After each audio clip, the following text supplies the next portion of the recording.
face. So is Yeah. the one with the treasure chest or hairy chest? What did y'all say growing up? We did hairy chest. But now I do treasure chest with my girls. So, Yeah, there you know, it's all different things. But we are you go. live, and as soon as Facebook loads, we should be good to go. But anyway, as that's loading, hello everyone. This is Brian Anderson. I'm here with author Simran Jeet Singh and contributor to our Fathering Stories, which is a collection of stories from our Dads with Daughters and Dads with Sons community and membership at large here at Fathering Together. We are really excited to have compiled these stories from a diverse background of dads, spanning, from birth to unfortunately to death of some of the daughters, and then kind of the adventures that we find ourselves in between. And so we are excited to be doing these interviews throughout the weeks leading up to Father's Day to really give a sense of who are the people behind the stories and what goes into the stories that we give and pass down to the generations beyond. So Simran, thank you for coming on tonight. How are you doing? Doing well. Yeah, thank you. Thanks for having me. Yeah, no problem. So, if you don't mind, just share a little bit about your family background, what brought you to being the author and writer that you are today. Sure. Yeah, I was born and raised in San Antonio, Texas, which is not what most people think of when they see me initially. I get the whole where are you really from, but where were you Right. born? Where are your parents from? That whole thing. But yeah, Yep. San Antonio's the motherland, and now I live in New York City. So I moved here about 10 years ago. Yeah, I was in San Antonio from birth to college. Like I went to college there. Lived Okay. in Boston for a couple of years. I did some grad school out there, and then moved to New York, where my Gotcha. wife was. So that's where she was living when we met, and I fell in love with the city and haven't left yet. We had our first daughter about 4 years ago now, and then we have a second one who's 2 years old. So two little girls, Yeah. and a tiny little apartment in New York City. So that's how we do it up here. Yeah. No, I resonate with that. I'm from Northern Indiana originally, traveled all over, and then came back and was living in Milwaukee when I met my future wife. And she made it very abundantly clear that she would not be moving to Milwaukee. As much as she loved it, she was a Chicago girl. And I Yeah. found it within myself to move down to Chicago because I figured, the right one doesn't come around very often. And she was definitely worth the move. Right, So, exactly. Well, yeah. Chicago, Milwaukee, what, like an hour and a half? Whereas New Yeah. York and Yeah. it feels like it's not about the distance even. It's like the culture. It's like I'm living in a different world up here. So Yeah. it's kind of Oh, to sure. think about that sometimes. And then I Yeah. guess that's Yeah. part of like what's been really interesting about this book journey too. That like growing up in Texas, I mean, there was nobody around who looked like me. I had Hmm. three brothers, and we kind of like I mean, we were social and we had a normal childhood with like we played a lot of sports, um, you know, were involved in school, all that sort of stuff. But when Sure. it came to, I mean, just straight up racism, we got a lot of it, and not Yeah. necessarily from friends, but from all over. And so I mean, since childhood, I used to dream about how different life could be if people just saw a book with a Hmm. kid who, Yeah. or with a family or a hero or something, someone who looked like me or my family. And so Yeah. that, I mean, I remember thinking that when I was 5, 6 years old, and here I am 30 years later, and it's still, it still hasn't happened, Real right? thing. There aren't Yeah. Yeah. characters who look like me. So I mean, that's kind of where this is like really a passion project more than anything else. Yeah. Yeah. And I mean, it's so on the nose in so many ways in the sense that, like representation matters on multiple levels, not just in books, but on television, in any sort of career that we want to pursue. And I remember growing up, my sister is far smarter than I am and takes after my dad in so many ways when it comes to carpentry and engineering, whereas I got more of the people skills. And my parents pushed her to think about engineering, and she's a professor now doing building construction management. Hmm. But she had a couple role models that were in the field, right? That were women doing this work. And for her, in similar ways, like she saw somebody doing what she wanted to do, and that made all the difference. Whereas, you hear people thinking, "Oh, that's not for me," and it's because there hasn't been like a trailblazer or someone representing a life that somebody could live in that avenue or that career Yeah, or yeah, whatever. it's so interesting. I mean, one of the things I think about with my kids is, um, I don't even know if I want to confess this. Like I was ashamed of my parents when I was growing up because they were immigrants and they had accents, and my dad had a turban and beard. And even though I had a turban, like I felt like I was more American than him and less, Yeah, foreign.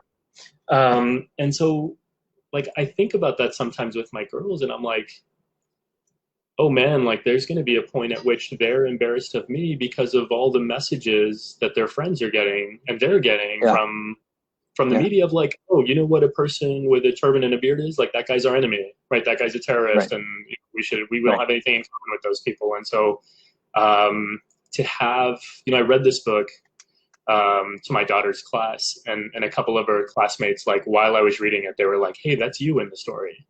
And I was like, "Man, Yeah, how cool is that? That like for the first time they have a positive representation of someone who's very close to them, right? Like their friend's dad. Like yeah, that really meant the world to me. yeah. That's awesome. That's so great. And we often talk about in the dads with daughters community and other spaces that I'm in conversations with dads of like how, whether we like it or not, we're the superheroes of our daughters' lives. Like what we say really does matter and have an impact. And I come from a very bitter, sarcastic humor kind of family. Like you've got to get a thick skin and read through some of the lines that my uncles throw at us, but that's how they show love. And Yeah, I would kind of throw some zingers at my kids when they were like, 4 years old. And even my 6-year-old now is like, Daddy, that's hurtful. And I'm like, you're right. You're right. You're not around my uncles have not been around you in the same way that they were around me right, at your age. And so, right. yeah, there's just these kind of reminders of how what I thought fatherhood needed to be and represented needs to be tweaked and kind of adapted to the needs of my children and what they're kind of saying Yeah, to me on a regular basis. Yeah. yeah. I mean, I think one of the things that that I've really learned about parenting is that like nobody really knows what they're doing, right? And so that took a lot of humility. It was hard to swallow that. I had looked up to my parents, and I still do, as fantastic parents, and I just sort of imagined myself playing the role that my dad did in the exact same way that he did because it's all I knew, right? That's all I knew as Yeah. parenting. And I imagined my wife would do what my mom did, and that was it. And it's been so interesting to grapple with the fact that my parents didn't know what they were doing. Like nobody knows what they're doing. You figure it out on the fly. And so like your story about like trying things that like to model what other folks had modeled for you, like, oh, that doesn't work. Let me try something else. That's been like a really difficult, but also I don't know, like a rewarding experience for me. Like it's been pretty liberating to feel like there's no single way to do it and that I can Yeah. figure out what's right for me and my family. Yeah. And I think just exposure to other dads in the communities I'm finding myself in. I don't agree with everybody, and there's different ways of approaching fatherhood, but there's so many great ways and examples of fatherhood that I haven't thought of trying. Because as I kind of wrote in the conclusion of the book, which everyone should read, is this idea that there's no one manual that we're given, right? We're given the manual that our dads gave us or our moms gave us. Um, but then you get all these other kind of pieces of manuals from other representatives and role models in your life. But in the end, your kid is also kind of giving you a manual by what they're saying to you, and you need to be kind of really listening and picking up on those signals if you're going to have a hope of having a healthy relationship with them on Yeah. some level. That's really interesting. I mean, it's interesting to me because I think, okay, so now you're talking, and I'm like, who else were my models, right? Like my dad's oldest brother, who is almost 20 years older than him, so he's almost like a grandparent. He lived with us for a while. He was like a second dad to me. Um, and then some of my friends' parents, but that to me was it was almost more like what I don't want to be like as opposed to what I want it to be like, which is also Yeah. helpful, right? Um, but then it was like TV dads. Like I've never really Yeah. like Yeah. reflected on it, but I'm like, who were the dads? Like it was like Danny Tanner in Full House. Like that's the first one that comes to my mind, and you have this like picturesque home where like you have these three guys raising three girls, and like everything else, everything at the end of the episode comes together, and you're like, oh, that was an easy solution. Like all they had to do was tweak Right. one thing, and everything's fine. Yeah. And like, yeah, it's kind of difficult now to realize that like life doesn't work that way, and that every day there's like an improvement or a development or a struggle or something like that. Yeah. Yeah, and sometimes, like you said, they don't always get resolved. But a layer has been added. I mean, just tonight, so today was my daughter's last day of kindergarten, Hmm. and I'm Yeah. saying goodnight to her. And thanks. Yeah, we survived. Obviously, the last couple months were a bit different than we all expected, but we still like celebrated. We took photos. We went for a walk, and our neighbors were out, and they were celebrating their daughter who had their first year was done, and we're like, again, there's a resolution there, but I reminded her like tomorrow starts summer and we've got stuff to do. And she was like, Right. I Right. know. And I'm not really a first grader. And I was like, well, and we started kind of getting bickering over who's right and who's wrong. And I'm like, you're my daughter. But it's nice to have these waves of growth and change. And meanwhile, of course, my 3-year-old is screaming at me in the other room because I'm talking too loud to her big sister. But Yeah. Yeah. it comes with the territory. Yeah, yeah. It's Would interesting. you So I don't say, think. go Yeah, ahead, sorry. go ahead. I was just going to ask, Um, do you see a difference between, sorry, do you see a difference between how your two daughters are engaging you um, around the book you wrote, but also just in life? Like, do you see a difference in the relationship already, even though they're still very young? oh yeah, I mean, I think yeah, from the get go, they've had completely different personalities, and so I've always had this I don't know, resistance to the idea that we're born with some sort of innate personality. But then these girls were born, and I was like, oh, they are who they are, and they've sort of been that way since infancy. And so our older one is very soft, gentle, sweet, well behaved, all those things, and the baby, like she's like since she was born, she can't sit still, like she's jumping Yeah, around. She doesn't walk anywhere, she runs, like she's at full sprint all the time. And so yeah, I think what that means for us is that it requires um, a different approach to connecting with them. And that, I mean, honestly, it was a struggle at first. That hmm, we just assumed.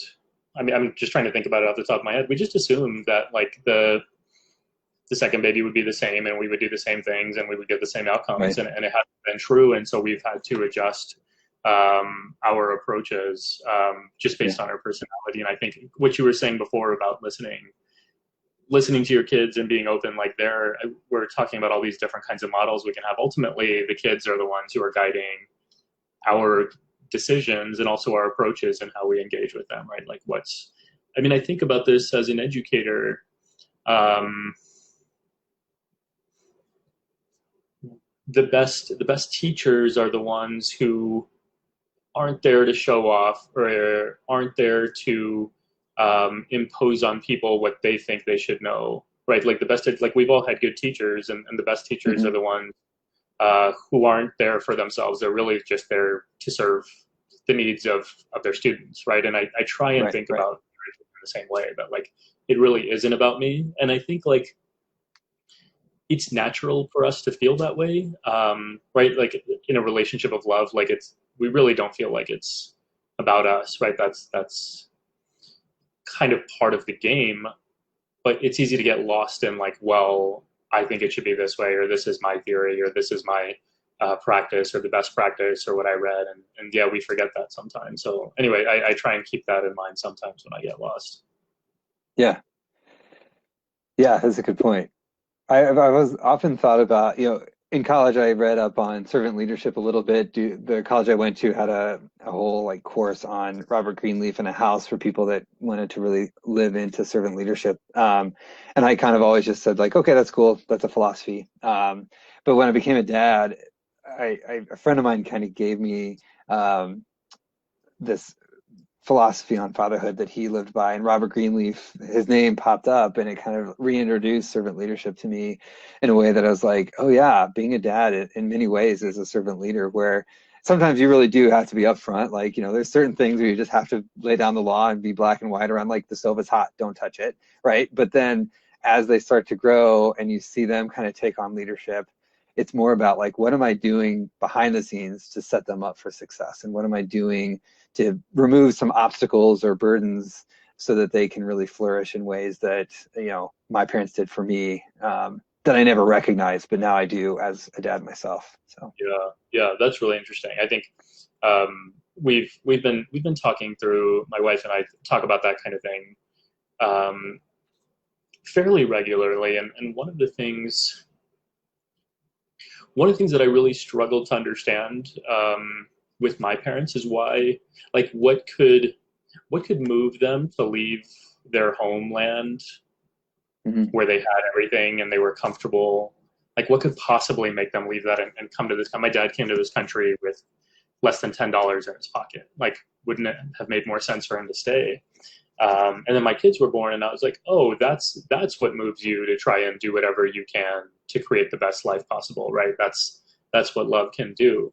Um, so there's that, and then also like I go, so I guess there's like the appreciation for what my parents have done and given, but then also trying to be aware of like what do I wish that they would have done, and some of it is out of like they were young immigrants, or and they may not have known or been exposed to some of these things, or it may have been that this was how we did things in those times. But like, for example,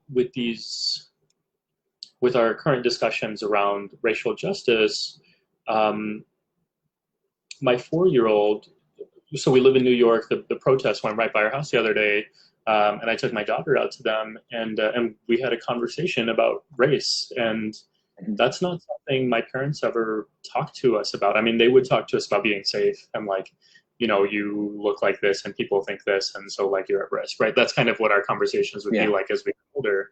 But it certainly wasn't at this age, and it wasn't in the context of, things like Martin Luther King or Rosa Parks, Yeah. and so we've to be Yeah. really conscious about that sort of thing. But again, it's tricky, right? There's no perfect way to do it. All our kids are different. I don't imagine that we'll talk to the 2-year-old in the same way Right. when she's Right. old. Right. Um, Yeah. right? She would just wouldn't connect with it in the same way. And so, yeah, all of this is to say,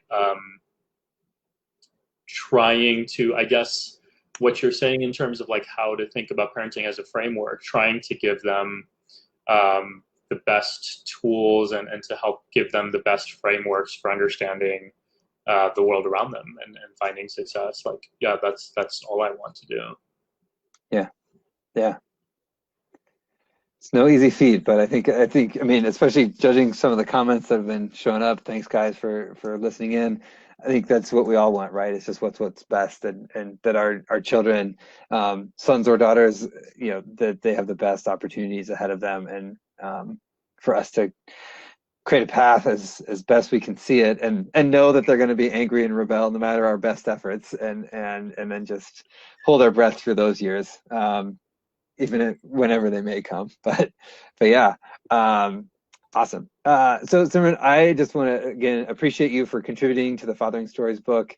Guys who are watching, thanks for commenting and listening in. Fathering Stories, it's available on Amazon and a host of other websites.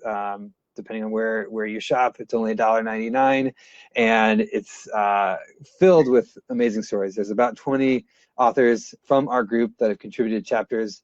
Simran has his own book, though. I want you to make sure to have a chance to plug that, which is what got him on our radar. So go ahead, do it.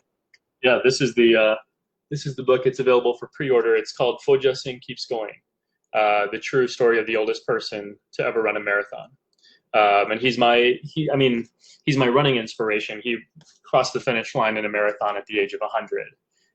And the day he did that was the day I was like, okay, I should probably stop You gotta making do it.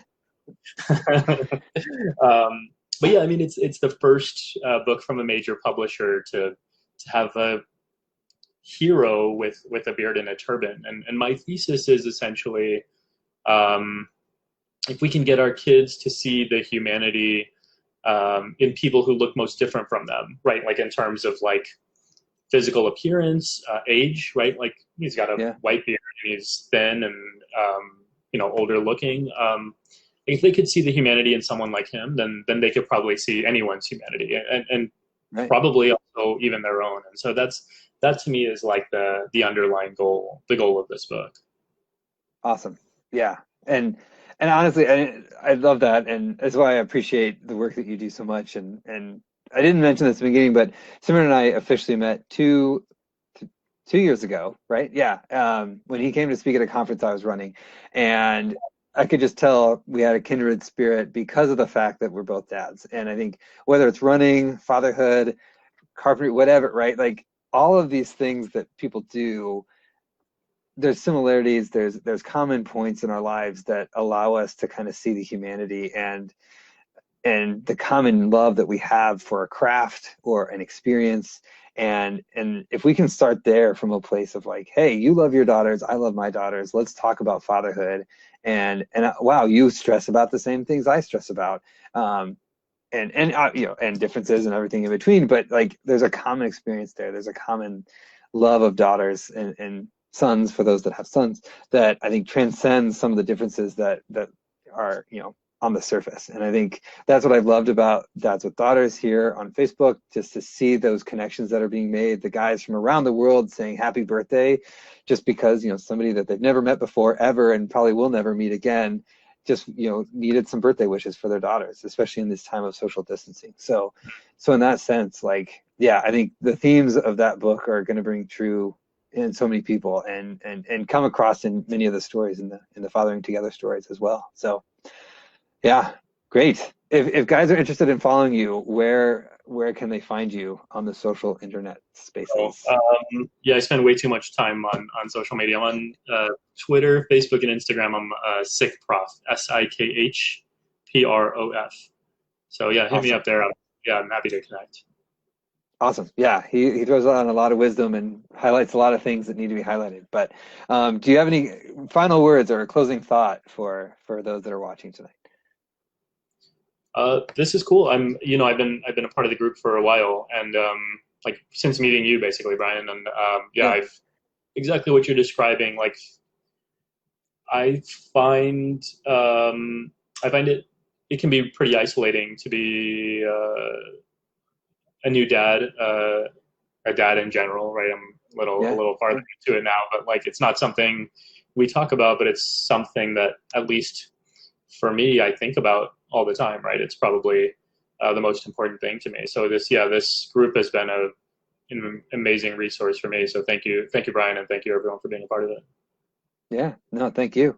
Our next live interview is tomorrow at 9:30, about the same time. We're trying to get through all of the authors before Father's Day if we can. So tune back in, either here on the Facebook page for Fathering Together or in the group Dads with Daughters. And yeah, if you haven't gotten a copy, please check it out. All proceeds are coming back to the nonprofit Fathering Together so that we can offer more programs and bring more resources to help all of us become the best dads that we can be for our kids. So until next time, thank you, Simran. Thank you all for watching and have a really great evening or morning, I guess, if you're over across the pond somewhere. So good night, all.